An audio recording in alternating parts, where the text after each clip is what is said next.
নমস্কার বন্ধুরা, সকলকে আমার চ্যানেলে স্বাগত। আজকে বহু প্রতীক্ষিত সুপ্রিম কোর্টের রায় প্রদান করা হয়েছে পশ্চিমবঙ্গ রাজ্য সরকারি কর্মচারী এবং পেনশনারদের ডিএ সংক্রান্ত বিষয়ে, এবং এই রায়ে স্পষ্ট নির্দেশ দেওয়া হয়েছে আগামী 31শে মার্চের মধ্যে রাজ্যের সমস্ত ধরনের সরকারি কর্মচারী এবং পেনশনারদের যে বকেয়া ডিএ ছিল তার 25% এরিয়ার হিসাবে প্রদান করার, এবং বাকি 75% আগামী দিনে ধীরে ধীরে ইনস্টলমেন্টের মাধ্যমে প্রদান করার নির্দেশ দেওয়া হয়েছে। স্বাভাবিকভাবেই এই রায়ের ফল সমস্ত সরকারি কর্মচারী এবং পেনশনাররা কনফিউজড আছেন যে এই 25% ডিএনএস অ্যালাউন্সের এরিয়ারে তাদের কত টাকা এরিয়ার হিসাবে তারা পেতে চলেছেন।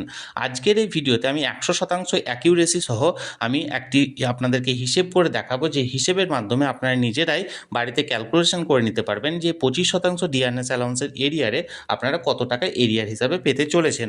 ভিডিওটি একটু লম্বা হতে পারে, ধৈর্য সহকারে অবশ্যই দেখবেন, তাহলে আপনারা সঠিকভাবে আপনারা বুঝতে পারবেন। আর ভিডিওটি ভালো লেগে থাকলে অবশ্যই একটি লাইক করবেন এবং সকলের সঙ্গে শেয়ার করবেন। আর সেই সাথে এই চ্যানেলে যদি প্রথমবার হয়ে থাকেন এই রকমের ইনফরমেটিভ ভিডিও আরও দেখার জন্য, যারা এখনও পর্যন্ত এই চ্যানেলটিকে সাবস্ক্রাইব করেনি তারা অবশ্যই চ্যানেলটিকে সাবস্ক্রাইব করে নিতে ভুলবেন না। তাহলে চলুন আমরা বিস্তারিত জেনে নিই। আমি আজকের এই ভিডিওতে যে এক্সাম্পলটা এখানে ধরবো, সেই এক্সাম্পলটা একজন বেসিক পে 8,840 টাকা অনুযায়ী যাদের ছিল, অর্থাৎ একজন গ্রুপ সি কর্মচারী বা একজন প্রাইমারি স্কুলের শিক্ষক যারা পঞ্চম বেতন কমিশন অনুযায়ী 8,840 টাকা অর্থাৎ গ্রেড পে ছিল যাদের 2,600 টাকা, তাদের এখানে আমি শুরু করব।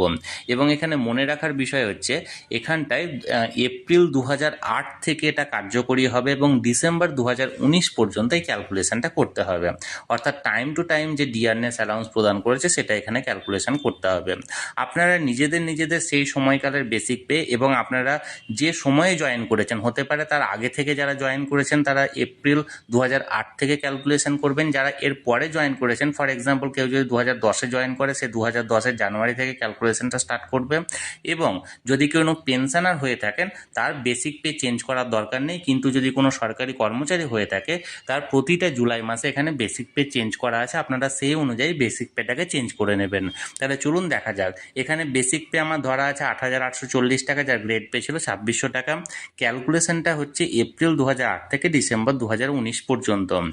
দেখুন, প্রথমত নাম্বার ওয়ানে এপ্রিল মে জুন এই 3 মাস 2008 সালের সেন্ট্রালের ডিআরএস অ্যালাউন্সের পরিমাণ ছিল 12%, এবং সেই সময় আমাদের রাজ্যের কর্মচারীদের ডিআরএস অ্যালাউন্সের পরিমাণ ছিল 2%, অর্থাৎ এখানে বকেয়া ছিল 10%। এই 10% বকেয়ার 25% দিলে হয় 2.5%, এবং এই 2.5% 3 মাসে 8,840 টাকা বেসিকের ওপর 3 মাসে, সেখান থেকে আপনার এরিয়ার প্রাপ্য হয় 663 টাকা। আশা করি আপনি বুঝতে পারলেন। এবার সেই মতো এবার জুলাই থেকে অক্টোবর, অর্থাৎ জুন পর্যন্ত হলো, এবার জুলাই থেকে অক্টোবর 2008-এ সেন্ট্রালের সেই সময় ডিআরএস অ্যালাউন্সের পরিমাণ ছিল 16%, যেখানে রাজ্যের কর্মচারীদের ডিআরএস অ্যালাউন্সের পরিমাণ ছিল 6%, অর্থাৎ বকেয়া ছিল 10%। এই 10% বকেয়া 25% দেওয়ার নির্দেশ আছে, অর্থাৎ 2.5%। এবং যেহেতু জুলাই মাসে আগের বেসিক পে ছিল 8,840 টাকা, তখন 3% বেড়ে 9,110 টাকা হবে বেসিক পে, এবং 9,110 টাকার উপর ভিত্তি করে 3 মাসে মানে এই জুলাই থেকে অক্টোবর পর্যন্ত এখানে প্রাপ্য এরিয়ার হয় 912 টাকা। আশা করি বুঝতে পেরেছেন। এবার দেখুন, নভেম্বর এবং ডিসেম্বর এই 2 মাসে 2008-এর তখন সেন্ট্রালের যেটা ডিআরএস অ্যালাউন্সের পরিমাণ সেটা ছিল 16%, এবং রাজ্য সরকারি কর্মচারীদের ডিআরএস অ্যালাউন্সের পরিমাণ ছিল 9%, অর্থাৎ বকেয়া ছিল 7%, যার 25% হলে হয় 1.75%, এবং 9,110 টাকা বেসিকের ওপরে নভেম্বর ডিসেম্বর 2 মাসে প্রাপ্য হয় এরিয়ার 318 টাকা। এবার দেখুন, জানুয়ারি এবং ফেব্রুয়ারি এই 2 মাস 2009-এর সেন্ট্রালের যে বেসিকের পরিমাণ, সেন্ট্রালের ডি এর পরিমাণটা ছিল 22%, এবং রাজ্যের কর্মচারীদের ডি এর পরিমাণ ছিল সেই সময় 9%, অর্থাৎ বকেয়া ছিল 13%, এবং এই 13%-এর 25% দাঁড়ায় 3.25%, এবং 9,110 টাকা বেসিক অনুযায়ী সেই জানুয়ারি এবং ফেব্রুয়ারিতে প্রাপ্য দাঁড়ায় 592 টাকা। এখানে আপনারা নিজেদের বেসিক অনুযায়ী কিন্তু ক্যালকুলেশনটা করবেন। এবার দেখুন, মার্চ ওই একটা মাসে এখানে হিসেবটা হবে। মার্চ 2009-এ এখানে সেন্ট্রালের ডি এর পরিমাণটা ছিল 22%, এবং রাজ্যের কর্মচারীদের ডি এর পরিমাণটা ছিল 12%, বকেয়া দ্বারায় 10%। এই 10%-এর 25% দেওয়ার নির্দেশটা আছে, অর্থাৎ 2.5% হারে ক্যালকুলেশন হবে, অর্থাৎ 9,110 টাকা বেসিকের ওপর এই মার্চ মাসে প্রাপ্য ডি এর পরিমাণ অর্থাৎ এরিয়া দাঁড়ায় 228 টাকা। এবার দেখুন, এপ্রিল মে জুন এই 3 মাসের জন্য 2009-এর এই 3 মাসের জন্য সেই সময় সেন্ট্রালের ডিএর পরিমাণ ছিল 22% এবং রাজ্যের কর্মচারীদের ডিএর পরিমাণ ছিল 16%, অর্থাৎ বকেয়া ছিল 6% এবং 6%-এর 25% দাঁড়ায় 1.5% এবং 9,110 টাকা বেসিকের উপর নির্ধারিত হয়ে এপ্রিল মে জুন এই 3 মাসে প্রাপ্য এরিয়ার হিসাবে পাওয়া যেতে পারে এখানে 411 টাকা। এবার দেখুন 7 নম্বরে জুলাই মাসে এখানে বেসিক পেতে চেঞ্জ হয়েছে, অর্থাৎ 9,110 টাকা ছিল আগের, এই মাসে হবে 9,390 টাকা। এবার জুলাই থেকে নভেম্বর 2009 এই সময়সীমার মধ্যে সেন্ট্রালের গভর্নমেন্টের ডিএর পরিমাণ ছিল 27%, যেটা সেই সময় রাজ্যের কর্মচারীদের ডিএর পরিমাণ দাঁড়ায় 16%, অর্থাৎ বকেয়া ছিল 11%। এই 11% বকেয়া 25% দেওয়ার নির্দেশ আছে, অর্থাৎ 2.75% এখানে দিতে হবে, অর্থাৎ 9,390 টাকা বেসিক পে এই কয়েক মাসে প্রাপ্য দাঁড়ায় 1,290 টাকা, 1,290 টাকা। এবার 8 নম্বরে দেখুন ডিসেম্বর 2009 27% ছিল সেন্ট্রালের ডিএর পরিমাণ, রাজ্যের কর্মচারীদের ডিএর পরিমাণ ছিল 22%, অর্থাৎ বকেয়া ছিল 5% এবং এই 5%-এর 25% সমান দাঁড়ায় 1.25% এবং 9,390-এর বেসিকে এইখান থেকে প্রাপ্য দাঁড়ায় 117 টাকা। এটা সবসময় মনে রাখবেন, আমি একজন গ্রুপ সি কর্মীর এখানে কিন্তু হিসেবটা করছি। আমি এখানে কিন্তু আপনারা নিজের অর্থাৎ যদি কোনো গ্রুপ ডি থাকেন বা গ্রুপ বি থাকেন বা গ্রুপ এ থাকেন, তারা নিজেদের বেসিক অনুযায়ী কিন্তু ক্যালকুলেশনটা করবেন। এবার দেখুন 9 নম্বর সিরিয়ালে জানুয়ারি ফেব্রুয়ারি মার্চ 2010 এই সময়সীমায় সেন্ট্রালের কর্মীদের যে ডিএর পরিমাণ ছিল সেটা ছিল 35% এবং রাজ্যের কর্মচারীদের ডিএর পরিমাণ ছিল 22%। বকেয়া ধারায় 13%-এর 25% দেওয়ার নির্দেশ, অর্থাৎ 3.25% এবং 3.25% 9,390 টাকা বেসিকের ওপর দ্বারায় প্রাপ্যের পরিমাণ 915 টাকা। এবার দেখুন 10 নম্বর সিরিয়ালে এপ্রিল মে জুন এই 3 মাস 2010 সালের, তখন 2010-এর এই 3 মাসে সেন্ট্রালের ডিএর পরিমাণ দাঁড়ায় মানে ছিল তখন 35%, রাজ্যের কর্মচারীদের ছিল 27%, বকেয়া ছিল 8%। এই 8%-এর 25% দেওয়ার নির্দেশ আছে, অর্থাৎ 2% হারে পাবেন 9,390 টাকার ওপর দাঁড়ালে এখানে প্রাপ্য ডিএর পরিমাণ দাঁড়ায় 564 টাকা। এবার দেখুন এখানে জুলাই থেকে নভেম্বর 2010, এবার জুলাইয়ে যেহেতু আগের মানে প্রতিবারই আপনারা জানেন যে বেসিকটা চেঞ্জ হবে, এটা শুধুমাত্র কর্মচারীদের ক্ষেত্রে প্রযোজ্য, পেনশনারদের একই থাকবে। এখানে দেখুন 9,390 টাকা 3% ডিএ 3% ইনক্রিমেন্টের উপর ভিত্তি করে পরবর্তী ক্ষেত্রে যে বেসিকটা হওয়ার কথা সেটা হচ্ছে 9,670 টাকা। এবার দেখুন 11 নম্বর সিরিয়ালে জুলাই থেকে নভেম্বর 2010 সেই সময় সেন্ট্রাল গভর্নমেন্টে ছিল 45%, রাজ্যের কর্মচারীদের ছিল 27%, বকেয়া ছিল 18%-এর 25% অর্থাৎ 4.5% হারে 9,670 টাকার ওপর এই কয়েক মাসে আপনার প্রাপ্য পরিমাণ দাঁড়ায় 2,175 টাকা।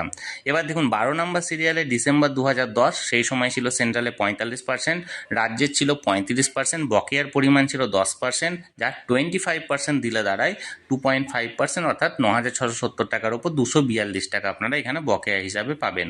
এবার দেখুন জানুয়ারি থেকে জুন 2011 এই 6 মাস সময়সীমায় 51% ছিল সেই সময় সেন্ট্রাল গভর্নমেন্টের ডিএর পরিমাণ এবং রাজ্যের ডিএর পরিমাণ ছিল সেই সময় 35%, অর্থাৎ বকেয়া ছিল 16%।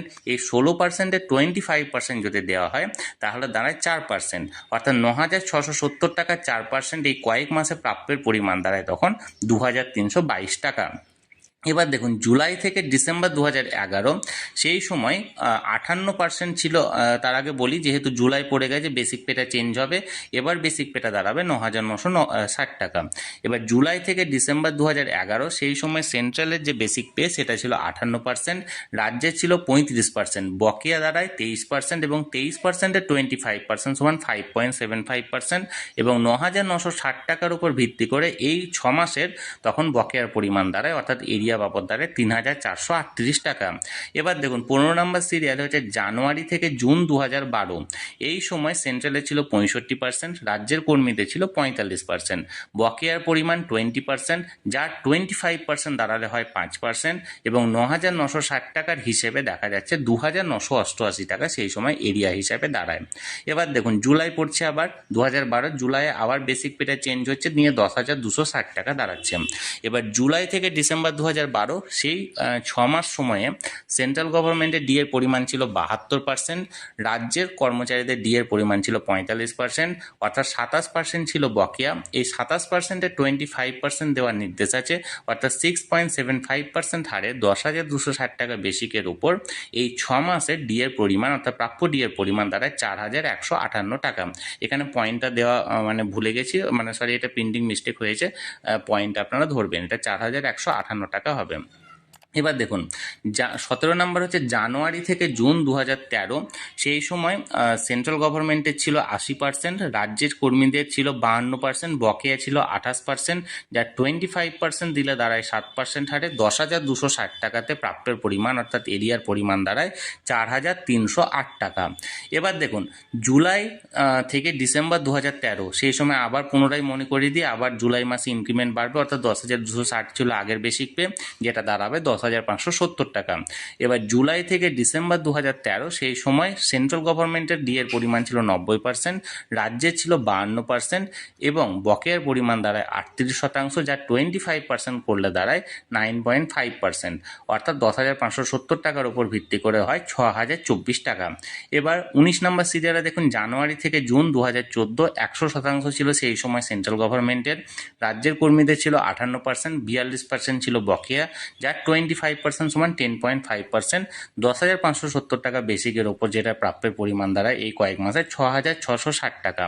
এবার দেখুন 20 নম্বর সিরিয়াল হচ্ছে জুলাই থেকে ডিসেম্বর 2014, সেন্ট্রাল গভর্নমেন্টে ছিল 107%, রাজ্যে ছিল 58%, বকেয়া ছিল 49%, যার 25% সমান 12.25%, যার 10,890 টাকা, অর্থাৎ জুলাই মাসে বেড়েছে 10,890 টাকা বেসিকের ওপর 8,004 টাকা ছিল সেই 6 মাসে প্রাপ্যের পরিমাণ।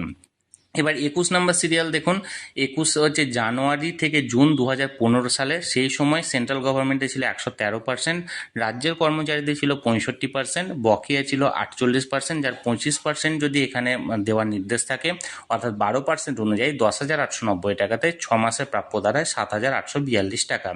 এবার দেখুন 22 নম্বর হচ্ছে জুলাই থেকে ডিসেম্বর 2015, সেই সময় সেন্ট্রাল গভর্নমেন্টে ছিল 119%, রাজ্যের কর্মচারীদের ছিল 65%, বকেয়া ছিল 54%, যেটা 25% করলে দাঁড়ায় 13.5%, বকেয়ার পরিমাণ হচ্ছে 9,090 টাকা, 11,220 টাকা বেসিকের উপর নির্ধারিত। এবার এখানে হচ্ছে কি 31/12/2015 পর্যন্ত, যেহেতু 1/1/16 থেকে সেন্ট্রাল গভর্নমেন্টের মানে সপ্তম পে কমিশন কার্যকরী হয়েছে, তাই এটা একটা হিসেবে আমি দেখালাম 31/12/2015 পর্যন্ত। সেই সময় টোটাল প্রাপ্যের পরিমাণ অর্থাৎ এরিয়ার পরিমাণ দ্বারা একজন প্রাথমিক বিদ্যালয়ের শিক্ষক বা একজন গ্রুপ সি কর্মচারী 63,261 টাকা। এখানে আমরা এবার এর পরবর্তী হিসাবটা দেখব 23 নম্বর সিরিয়ালে। জানুয়ারি থেকে জুন 2016 125% ছিল সেন্ট্রাল গভর্নমেন্টের, রাজ্যের কর্মীদের ছিল 75%, বকেয়া 50%, যা 25% দিলে দাঁড়ায় 12.5%, 11,220 টাকা বেসিকের উপর নির্ধারণ করে 8,418 টাকা দাঁড়ায় বকেয়া। 24 নম্বর সিরিয়াল দেখুন, জুলাই থেকে ডিসেম্বর 2016 বেসিক যথারীতি বেড়েছে 11,220 পর 11,560 টাকা হয়েছে। জুলাই থেকে ডিসেম্বর 2016, সেই সময় সেন্ট্রালে ছিল 132%, রাজ্যের কর্মচারীদের ছিল 75%, ডিএর যে বকেয়া সেটা ছিল 57%, যার 25% সমান 14.25%, অর্থাৎ এই কয়েক মাসে বকেয়ার পরিমাণ দাঁড়ায় 9,882 টাকা। এবার দেখুন 25 নম্বর সিরিয়ালে জানুয়ারি থেকে জুন 2017 136% ছিল সেন্ট্রালের, রাজ্যের কর্মচারীদের ছিল 85%, বকেয়ার পরিমাণ 51%, যার 25% দেওয়ার নির্দেশ, অর্থাৎ 12.75% দিতে হবে, অর্থাৎ 11,560 টাকা বেসিকের উপর নির্ধারণ করে 8,844 টাকা ছিল তখনকার বকেয়া। এবার দেখুন 26 সিরিয়াল, যেটা জুলাই থেকে ডিসেম্বর 2017 যথারীতি বেসিক বেড়েছে 11,910 হয়েছে। জুলাই থেকে ডিসেম্বর 2017-এর মধ্যে 139% ছিল সেই সময় সেন্ট্রাল গভর্নমেন্টের, রাজ্যের কর্মচারীদের ছিল 85% এবং বকেয়া ছিল 54%, যার 25% সমান 13.5% দিতে হবে, অর্থাৎ 11,910 টাকা বেসিকের ওপর 9,648 টাকা হয় প্রাপ্য এরিয়ার পরিমাণ। এবার দেখুন 27 নম্বর সিরিয়াল হচ্ছে জানুয়ারি থেকে জুন 2018 142% ছিল সেন্ট্রালের পরিমাণ ডিএর এবং রাজ্যের কর্মচারীদের ছিল 100%, 42% ছিল বকেয়া, যা 25% দিলে দাঁড়ায় 10.5%, অর্থাৎ 7,506 টাকা, 11,910 টাকা বেসিকের ওপর।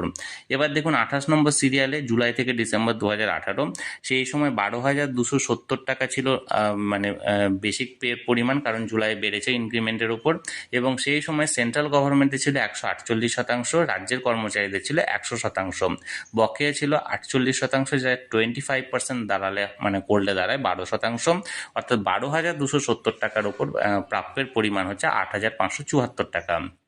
এবার দেখুন 29 নম্বর সিরিয়ালে জানুয়ারি থেকে জুন 2019 সেন্ট্রাল গভর্নমেন্টের ছিল 154%, রাজ্যের কর্মচারীদের ছিল 125%, বকেয়া ছিল 29%, যা 25% করলে তারা 7.25%, অর্থাৎ সেই সময় 12,270 টাকা বেসিকের উপর নির্ধারণ করলে হয় 5,340 টাকা। এবার লাস্ট সেটা হচ্ছে জুলাই থেকে ডিসেম্বর 2019, এখানে সেই সময় সেন্ট্রাল গভর্নমেন্টের ছিল 164% এবং রাজ্যের কর্মচারীদের ছিল 125%, 39% ছিল বকেয়া, যা 25% করলে দাঁড়ায় 9.75%, এবং 12,270 থেকে 12,640 টাকা হয়েছিল সেই সময় বেসিক পে, অর্থাৎ এই 6 মাসে বকেয়ার পরিমাণ দাঁড়ায় 7,392 টাকা। অর্থাৎ এক্ষেত্রে আমি দুটো হিসাব দেখালাম, একটা হচ্ছে টোটাল এরিয়ার পাওয়া যাবে 31/12/2019 পর্যন্ত, সেই সময় 1,28,865 টাকা, অর্থাৎ এটা যদি 31শে ডিসেম্বর 2015 পর্যন্ত হিসেবটা করে তাহলে সেক্ষেত্রে ডি এর পরিমাণটা দাঁড়াচ্ছে এরিয়ার হিসাবে দাঁড়াচ্ছে 63,261 টাকা।